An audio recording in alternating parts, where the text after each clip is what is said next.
More on this, we're now joined by FSCA Commissioner Unathi Kamlana. Thank you very much, Unathi, for joining us. Now, when did the FSCA start its investigation into Viceroy's allegations against Capitec, and how did you arrive at your decision? Thank you very much, Nombu. So the report was a 2018 January report, and the investigation soon ensued after that publication. And there was a few statements that we focused on that were made in that report. And through engagement with both Capitec and Viceroy, we reached the conclusion that the assumptions and the statements that were made by Viceroy were misleading and false. And even when those were put to Viceroy, they did not take the opportunity to publish corrections, full and frank admissions of their wrongdoing.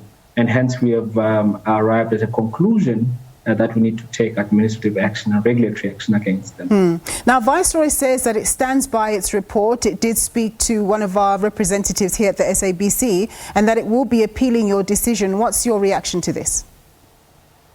We definitely always respect people's rights and their recourse in terms of our laws. So Viceroy also has got every right to approach the Financial Services Tribunal to test the veracity of our conclusions. So we welcome that. We do our work fully mindful of the fact that those that are implicated and affected by our actions have got recourse in terms of the law. Yeah. Now, Viceroy Research are based in New York, and my understanding is that they have no links to South Africa. So what is your jurisdiction? I mean, what jurisdiction do you have over them, and how will you be able to enforce that fine, which you want to receive within 30 days of your decision? So, yeah, regardless of the location of the perpetrators, the Financial Markets Act gives us jurisdiction over anyone who's a participant or anyone who comments on securities that are listed in our regulated market. And we've taken the actions that we have on that basis. And to the extent that they don't pay the fine, this can be converted to a court order. And I think as a regulated entity where they are located, where they are registered in New York, we obviously think that they would want to manage their reputation by complying with laws that are applicable to their business model anywhere in the world. Why was it important for the FSCA to conduct an investigation into what Viceroy had alleged against Capitec? Because my understanding is that you often have, research companies or players in the market putting out stuff about a given company, and it's for the investors to do their own homework and not necessarily jump on the bandwagon. In other words, the FSCA can't necessarily deal with every person that makes a false allegation about companies out there.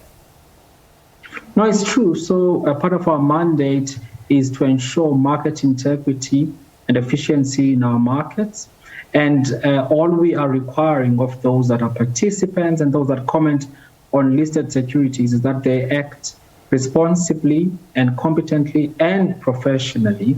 And certainly the bar which requires people to not publish false or misleading or deceptive statements, I think is the absolute minimum that can be expected from anyone who is a participant in our markets. And I think actually in many regulated markets around the world. Are you hoping that your decision is going to make others think twice about peddling falsehoods about companies in order to influence share prices and ultimately make money out of it? Certainly, we hope that this decision will be a deterrent in terms of reckless business models and those who want to make a quick buck by peddling false information.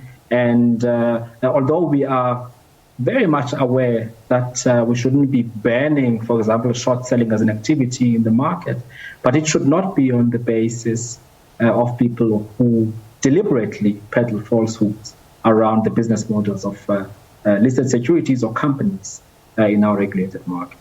Unathi, thank you very much for your time, sir. That was Unathi Kamlana. He's the FSCA Commissioner.